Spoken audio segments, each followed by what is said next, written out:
La Universidad Peruana Cayetano Heredia lleva más de 40 años investigando ecosistemas marinos en uno de los lugares más productivos del mundo, Punta San Juan. La doctora Susana Cárdenas, directora del Centro para la Sostenibilidad Ambiental y directora del programa Punta San Juan, el día de hoy nos va a contar de qué se trata este importante proyecto. Doctora Susana, muchas gracias por acompañarnos. He leído de su trabajo y quería preguntarle de qué se trata el programa Punta San Juan. Muchas gracias por la invitación al programa, estoy muy feliz de estar acá. El programa Punta San Juan es el programa más largo que tiene el Centro para la Sostenibilidad Ambiental, que es un centro de investigación acá en la Universidad Peruana Cayetano Heredia.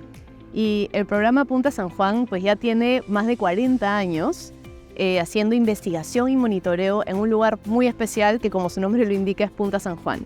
Y bueno, Punta San Juan está en Ica, es una península que ha sido cuidada por años para que las aves marinas ahí produzcan guano.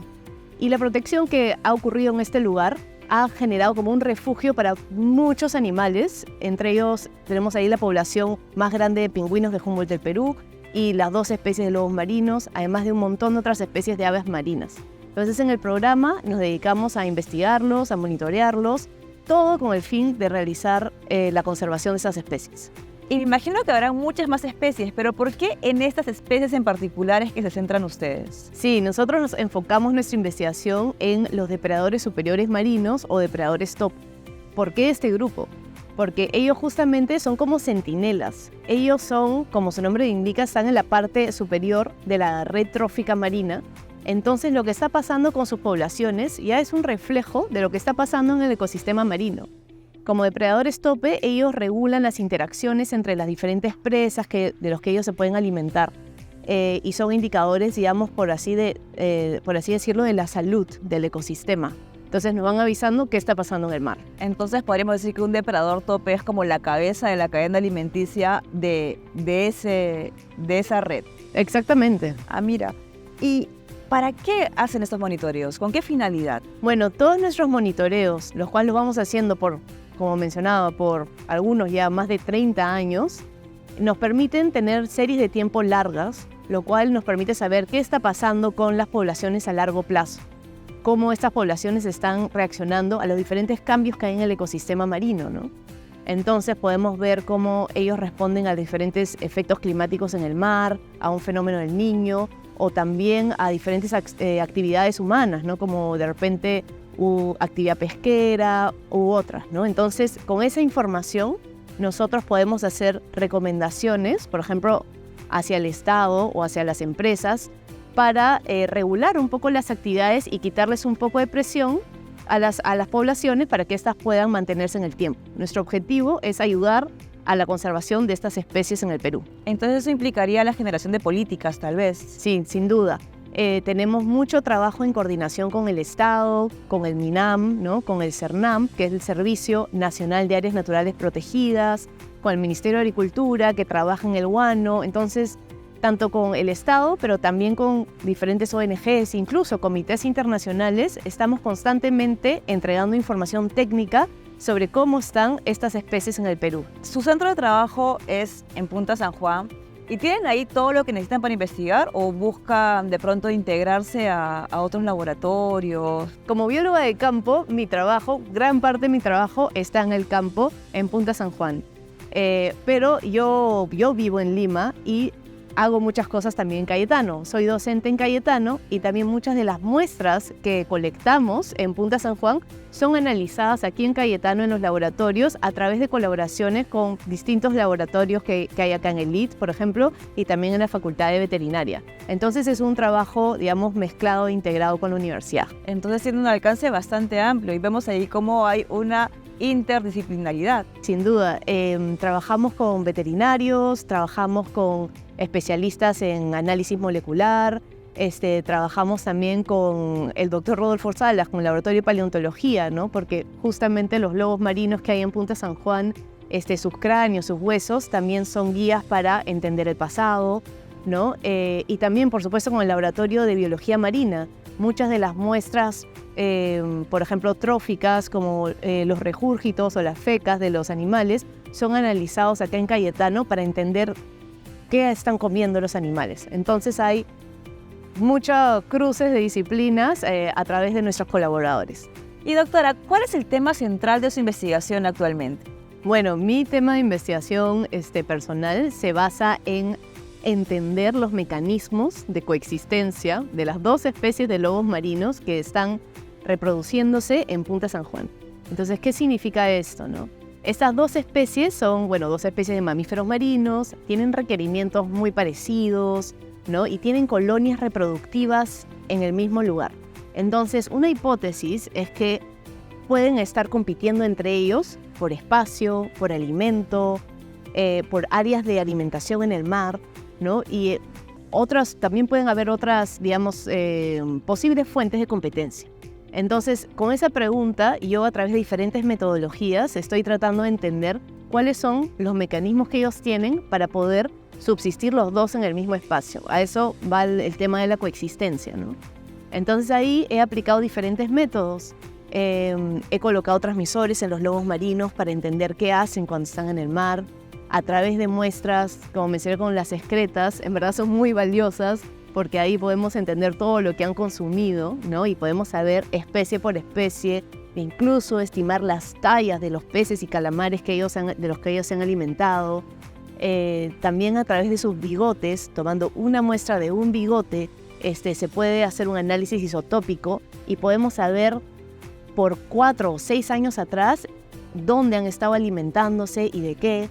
Entonces, a través de diferentes metodologías trato de entender cómo es que ellos subsisten, ¿no?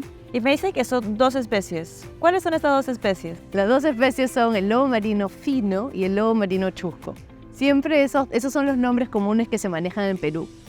Son 2 especies de pinípedos, son otáridos, es decir, que a diferencia de las focas, ellos tienen pabellones, tienen orejas, ¿no? En el Perú, en este momento, en esta era, no hay focas. Hay mucha gente que dice, las focas, pero no. En el Perú tenemos lobos marinos, otáridos, como dije.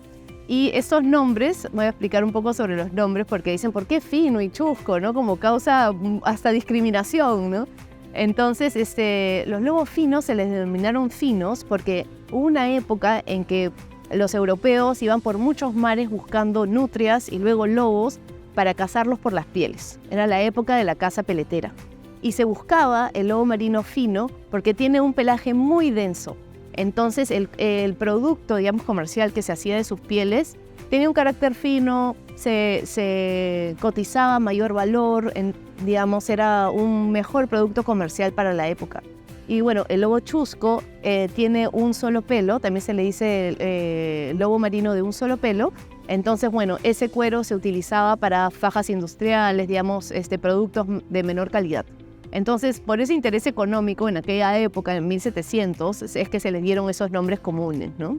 Ah, mira, qué interesante, yo no tenía idea. Siempre había escuchado fino, chusco, decía, de repente más bonito.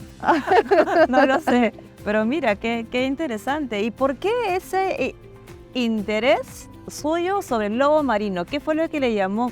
Porque podría haber estudiado de pronto enfocarse en pingüinos, en alguna otra especie, en aves, pero ¿por qué lobos marinos? Yo tenía ese interés de estudiar mamíferos marinos. Los mamíferos tienen una demanda energética muy alta, ¿no? En general, como nosotros, como, los perros, los gatos, los canguros, las ballenas, todos son mamíferos, ¿no? Y me interesaba mucho el tema de las adaptaciones de los mamíferos para utilizar el mar, ¿no? Y ahí, estaban los lobos marinos, estaban los cetáceos, pero entraba otro tema, ¿cómo los estudias? Con muchas preguntas, cuando te planteas preguntas de investigación, también necesitas o un diseño experimental en un laboratorio o un lugar donde realmente poder tomar tus datos y observaciones. Entonces, yo cuando estaba terminando mi carrera acá en Cayetano y voy a Punta San Juan, para mí los lobos marinos era como un laboratorio natural, porque ellos pasan parte de la vida en la tierra, en la costa, y ahí en Punta San Juan se reúnen en grandes cantidades. Entonces tú cuando estás al borde del acantilado observándolos y tomando datos, es como tu laboratorio natural, ¿no? Luego ellos salen al mar para alimentarse. Entonces ahí ya no los puedes ver. Entonces pero tienen varias muestras, como yo explicaba, a lo cual puedes entender qué es lo que ha pasado en el mar, ¿no? Entonces me parecía como un modelo de estudio muy interesante para poder entender qué es lo que estaba pasando en el mar, ¿no? Entonces tiene que ver tanto con mis preguntas como con la logística, ¿no? Ahora trato de hacer algunas cosas con cetáceos, pero la logística es otra, ¿no? Y es por eso que también los estudios de cetáceos, al menos en nuestro país, no son tan desarrollados por eso, ¿no? Porque se requiere de toda otra logística para poder saber qué están haciendo esas especies en el mar, ¿no? Pero poco a poco. Entonces, ¿hay limitaciones para investigación o ha encontrado facilidades para realizar investigación? ¿Cómo lo pondría? Sí, y con los lobos marinos yo he encontrado muchas facilidades y eso me ha permitido desarrollar, creo, una serie de preguntas bastante interesantes. Además, en Punta San Juan ya venía toda una serie de estudios previos. Entonces tenía una línea base, o digamos como ya una serie de información recopilada muy interesante, ¿no? Y eso te permite hacer preguntas más complejas, ¿no? Entonces con los lobos marinos para mí se ha abierto una puerta, me parece fantástica para poder estudiar el mar, ¿no? Y poder hacer comparaciones entre especies de diferentes tamaños. He aprendido un montón con ellos, ¿no? ¿Y por qué justamente Punta San Juan? Porque imagino que habrán lobos marinos en otras áreas del litoral. ¿Por qué Punta San Juan, que además tienen 40 años investigando ahí? Nuestro grupo se ha enfocado desde hace 40 años, como mencionas, en este lugar. Creo que es importante mencionar que una también bióloga egresada de la universidad, la doctora Patricia Magluf, inició este programa, ¿no? Entonces, ella en 1979, cuando ella también estaba recién egresada de la carrera, ella hace una visita a Punta San Juan y empieza a hacer la investigación con lobos marinos y empieza a revisar todos los años y luego poco a poco se ha forjado un programa que ya nosotros tenemos personas en Punta San Juan todos los días del año, todo el año. Entonces ahora tenemos una estación científica que está in situ ahí, ¿no? Y como dices, ¿por qué Punta San Juan? ¿Por qué este lugar, no? ¿Por qué nos desplazamos hacia Ica todo el rato? Y es que Punta San Juan tiene características ecológicas muy importantes, no solamente a nivel de Ica y de Perú, sino yo realmente lo pienso a nivel global. Por decirlo, es como el Galápagos del Perú, ¿ok? Nosotros tenemos la inmensa suerte de tener el ecosistema marino de la corriente de Humboldt acá en nuestras costas. Como sabemos, es un ecosistema frío, rico en nutrientes, y ese afloramiento de nutrientes hacia la superficie empieza a generar una red trófica muy rica, ¿no? Y en Punta San Juan el afloramiento es muy intenso todo el año. Entonces las condiciones frías, el viento fuerte, tienen las condiciones propicias para que estos depredadores superiores estén ahí y puedan conseguir alimento fácilmente. Entonces como que convierte en este lugar como en un Edén para estos animales, ¿no? Y a esto se le suma la protección que se le ha dado al lugar. Entonces nosotros nos hemos enfocado ahí porque creemos que este lugar es importante conservarlo y las poblaciones que ahí se congregan lo demuestran, ¿no? Creo que eso habla por sí mismo, ¿no? Acá podemos ver en algunas fotografías la cantidad de animales que se concentran en Punta San Juan y es realmente pues, impresionante, ¿no? Y eso ya nuevamente está reflejando la productividad que hay en la zona. Esto que acabas de comentar a mí me genera algunas preguntas, algunas inquietudes porque hace referencia a que Punta San Juan es el lugar propicio desde el punto de vista nutricional, por así decirlo, por la gran riqueza que tiene, pero esa riqueza a consecuencia de las características del agua. Una de ellas es la temperatura. Y ahorita estamos viviendo una temperatura en ascenso que es mundial, ¿no? Estamos viendo en las noticias todo el tiempo que hay temperaturas que no eran habituales en todas partes del mundo. Es más, creo que este año no hemos tenido invierno. Ayer es un poquito de frío, pero ahorita ya está sintiéndose el calor nuevamente y estamos en agosto. ¿Esto de qué manera repercute lo que ustedes han visto durante 40 años en Punta San Juan? ¿Qué está pasando ahora? Sí, estamos, como mencionas, en un evento del Niño, no solamente costero, sino que ya se declaró que el Niño es global, ¿no? Entonces vamos a estar en un evento del Niño por los siguientes meses del año, hasta el próximo año incluso, se pronostica hasta marzo, abril al menos. Y esto, como bien has mencionado, viene ya con un calentamiento global, ¿no? Entonces estamos viendo un Niño sin precedentes, ¿no? ¿Cómo ha afectado esto a Punta San Juan? Ha sido devastador hasta el momento. Lamentablemente se han ido muchos de los lobos marinos. Todavía hay lobos marinos en la zona, pero los números se han reducido dramáticamente. Las aves marinas también se han ido y es la primera vez así en nuestra historia documentada en estos 40 años que los pingüinos se han como saltado una temporada reproductiva. Entonces esto ha sido muy alarmante porque ellos tenían que entrar en marzo de este año a aperturar sus nidos. Ellos vienen de un viaje largo de forrajeo, de alimentación que hacen y empiezan a abrir sus nidos para hacer la reproducción. Se van a alimentar, regresan todos en buena condición para formar sus parejas, abrir los nidos y ni siquiera llegaron. Y en marzo, justamente a mediados de marzo, es cuando incrementaba el ascenso en las temperaturas de mar. Entonces, eso ya para ellos es una señal que en la zona está empobrecida, ¿no? Que no hay esa productividad y esas características nutricionales que es lo que siempre tenemos en Punta San Juan, ¿no? Entonces, lamentablemente, estamos realmente preocupados por cómo es que las poblaciones se van a recuperar después de este evento, ¿no? La temperatura está en ascenso de manera global, sí, ¿no? Es mundial. Efectivamente. Y si esos animales buscan agua fría, ¿hay posibilidad de que no encuentren el agua a la temperatura que necesitan en ninguna parte? Hay una relación definitivamente con la temperatura del agua del mar, pero los animales lo que necesitan hacer es encontrar las presas, ¿no? Entonces, las presas en el hábitat marino son las que migran, imagínate como una anchoveta o un krill, ¿no? O un calamar, que tiene que vivir en un cierto rango de temperatura, ¿no? Entonces esas especies van migrando, pueden profundizarse o pueden irse hacia el sur. Por ejemplo, en la zona sur de Sudamérica están las aguas subantárticas, ¿no? Entonces hay presas que migran hacia el sur y se profundizan para poder subsistir. Entonces, ¿qué pasa con los depredadores tope?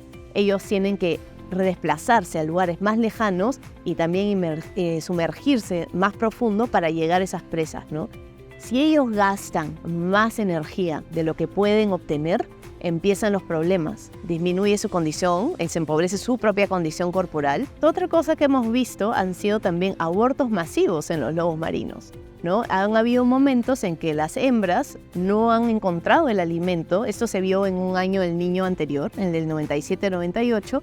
Llegaron en un momento muchas hembras de lobo marino chusco y abortaron de manera masiva en sus playas reproductivas y se fueron, ¿no? Entonces, esto de acá está reflejando la falta de alimento que están teniendo los animales y si esto sigue escalando, puede lamentablemente llegar a la mortalidad de los adultos, que es lo más peligroso para la población, ¿no? Porque eso ya empieza a poner en peligro la subsistencia de la población, ¿no? Y muchas de estas poblaciones con las que trabajamos ya son animales que están amenazados, en peligro de extinción o en estado vulnerable, ¿no? ¿Y cuál es la principal amenaza de esos animales, aparte del cambio climático y el alimento? ¿Cuál es la principal amenaza? Sí, la principal amenaza sigue siendo la de esto que explico del alimento, ¿no?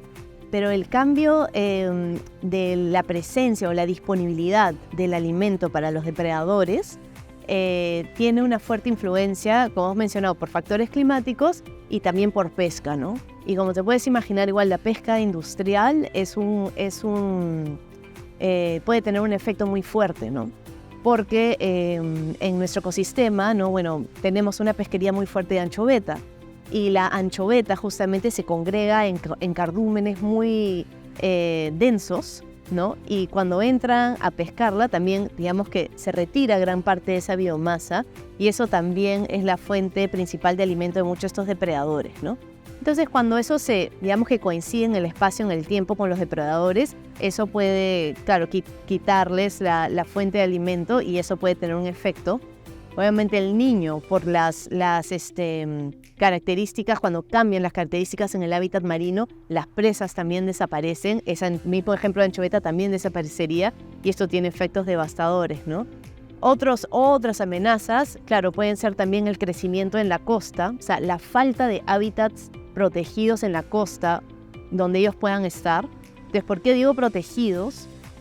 Porque en nuestra costa al menos los lobos marinos, las aves marinas tienen un comportamiento que requieren de espacios tranquilos para poder anidar, ¿no? O sea, no si se acercan los humanos, si se acerca un perro, o sea, van a tener una respuesta de escape, ¿no? Entonces esas perturbaciones harían pues que no puedan anidar y eso también tiene consecuencias sobre el crecimiento poblacional. Entonces el crecimiento costero, la pesca, obviamente todo el tema de cambio climático y bueno, y el niño exacerbado por los factores climáticos, ahora el calentamiento global es la amenaza más fuerte, ¿no? Como antes mencionaba que el humano era un peligro porque los cazaba por su piel, ahora el humano sigue siendo un peligro no porque los caza por su piel, sino porque se lleva su alimento y porque invade su hábitat. No hay nada más peligroso para una especie que la pérdida del hábitat, porque incluso si hay disminución de alimento, puede buscar un alimento diferente, alguna alternativa, pero que la pérdida del hábitat es demoledora para una especie. Sí. Están tomando acciones importantes en Punta San Juan. Sí, efectivamente. Nos hemos enfocado por mucho tiempo a proteger este hábitat costero y en verdad se ha logrado muchísimo. Se han generado varias, como que Punta San Juan está funcionando como un modelo para que en otros puntos de la costa se haga lo mismo, ¿no? Entonces tenemos la suerte al menos que en nuestra costa hay una reserva que tiene 33 lugares a lo largo de la costa que forma un área natural protegida. Entonces es como tener un rosario de islas y de puntas que se estiran a manera de red en la costa. Y eso es muy bacán porque si es que entra una corriente caliente por el norte, los animales tienen la chance de encontrar lugares protegidos en el centro del Perú o en el sur del Perú. Entonces, al trabajar con el sistema que tiene una red, brinda opciones, ¿no? Sobre todo por el tema de cómo se pueden mover las masas de agua. Entonces, eso es algo muy positivo. Y algo que quería mencionar, que me había olvidado de mencionar como amenaza, es el tema de las epidemias, ¿no? Y los problemas de salud. O sea, igual como nosotros, hemos tenido el tema de la pandemia con el COVID, estos animales acaban de pasar el tema de la influenza aviar, ¿no? Entonces la influenza aviar o la gripe aviar también afectó en nuestro país fuertemente a las aves marinas y también se vio en los lobos marinos, ¿no? Entonces hemos tenido incluso un salto de este virus, ¿no? Hacia otra especie, hacia mamíferos, y ha generado mortalidades masivas. Entonces eso es como ya otras cosas que se van sumando, que como sabemos, por actividades humanas también, y digamos, el contacto que pueden tener los humanos con los viruses, también tenemos ahí pues un problema, ¿no? En cuanto a cómo nosotros también podemos acelerar la transmisión de estos viruses y generar mortalidad en estas especies. Claro, se aumentan los vehículos, ¿no? Sí, los agentes exacto. Transmisores. Sí. Y me he desviado un poquito porque me estaba contando de su investigación. Bueno, siempre a veces una pregunta lleva a otra, ¿no? Y así es como se da la ciencia, ¿no? Sí, uno va exactamente. buscando y se encuentra con todo el abecedario de preguntas nuevas y es lo bonito justamente de la ciencia. Pero volviendo a su investigación, me contaba lo que hacía, ¿qué resultados ha encontrado? En mi investigación, para entender cómo el lobo fino y el lobo chusco se reparten la torta, algo muy interesante que encontré es que a pesar de que el fino y el chusco comen las mismas presas, múnida, cefalópodos o calamares y la anchoveta, lo que hacen es que cada uno come una cantidad diferente cada presa. Entonces yo siempre le digo a los alumnos, ¿no? Como tú comes papas fritas y yo como papas fritas, pero quizás tú comes un plato entero de papas fritas y yo solo como 3, ¿no? Entonces es obviamente el mismo alimento, pero en esa cantidad ellos tienen diferentes estrategias nutricionales para conformar la composición de su dieta. Entonces, esa es una manera. Y otras maneras también. Tienen diferentes horarios de alimentación en el mar, tienen diferentes áreas. Los chuscos son más costeros, los finos son más pelágicos. Y así fui encontrando varias diferencias de cómo ellos tienen maneras de repartirse el alimento, el espacio y el tiempo. En verdad ha sido increíble. O sea, yo descubrí cosas que ni siquiera pensé que iba a encontrar. ¿Qué implicancias tiene? ¿Qué cosas esperan ustedes realizar con esos hallazgos? Teniendo toda esta información de qué requieren las especies para estar en buena condición, para poder sobrevivir, reproducirse y estar de buena manera, digamos que nosotros podemos ya hacer recomendaciones, ¿no? Al Estado, a las empresas, para que se tome mejor cuidado sobre su hábitat, ¿no? Tanto en las reservas, pero también fuera de. algo que todavía tenemos en la lista es proponer algunos cuidados sobre las áreas marinas donde estos animales se alimentan, ¿no? No solo los lobos marinos, sino también los pingüinos de Humboldt, los guanayes, los piqueros, los pelícanos, ¿no?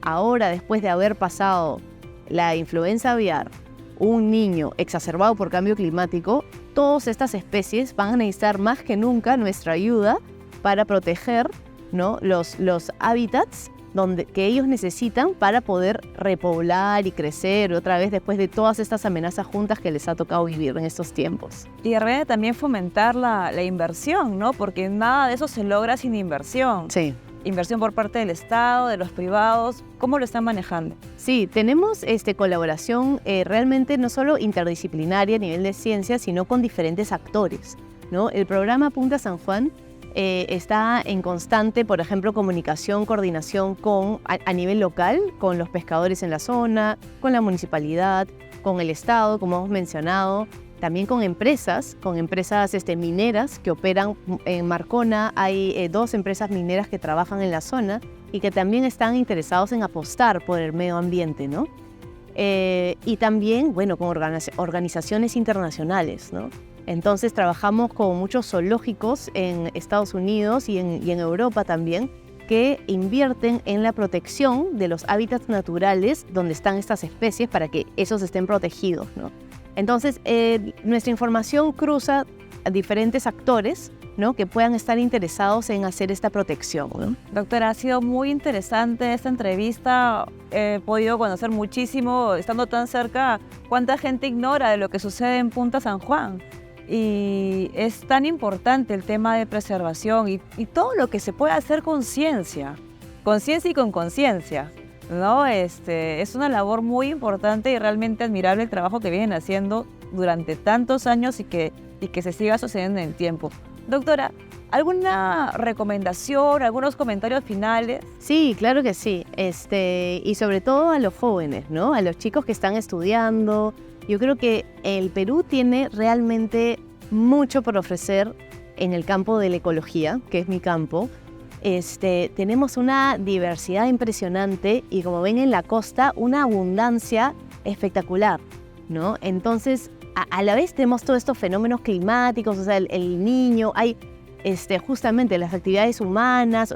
Es un escenario lindo donde investigar y donde además hacer investigación aplicada, ¿no?, para temas como he mencionado de conservación, o pueden ser de manejo, ¿no?, con diferentes empresas. Puedes hacer investigación pura. Entonces, yo diría que no tengan miedo en atreverse a meterse a estos campos, ¿no? Y en la universidad, en Cayetano, tenemos múltiples laboratorios y facultades que pueden trabajar juntas en estos temas, ¿no? Yo, por ejemplo, no tengo propiamente un laboratorio acá en la universidad, pero voy colaborando con veterinaria para temas de patología animal, con el doctor Rodolfo en temas de paleontología, con el doctor Sukayama en temas de moleculares, ¿no?, de enfermedades, y con biología marina, por supuesto, para trabajar los temas tróficos. Entonces, hay, digamos, muchas maneras, hay que ser un poco creativo, ¿no? Y en colaboración, yo creo que el Perú es un paraíso para estudiar ecología. Entonces, no tengan miedo, y no significa que el biólogo de campo va a ser pobre. Eso no es verdad, no es así. Ahorita cuidar el ambiente, cuidar el mar, es algo que está muy en la mira a nivel internacional. Y necesitamos más ciencia, necesitamos resultados científicos que sustenten las nuevas políticas que se tienen que hacer para que estos lugares sigan cuidados. Muchas gracias, doctora. Extraordinaria su participación. Estoy muy agradecida por su tiempo y su buena disposición. Y bueno, a ustedes, muchas gracias por acompañarnos siempre. Pueden ver que el Perú es un enorme laboratorio desde muchos aspectos. Y jóvenes, no duden en apostar por ciencias. Lo que ustedes pueden lograr desde la ciencia realmente puede cambiar el mundo, como lo está haciendo la doctora Susana. Muchas gracias. Hasta luego.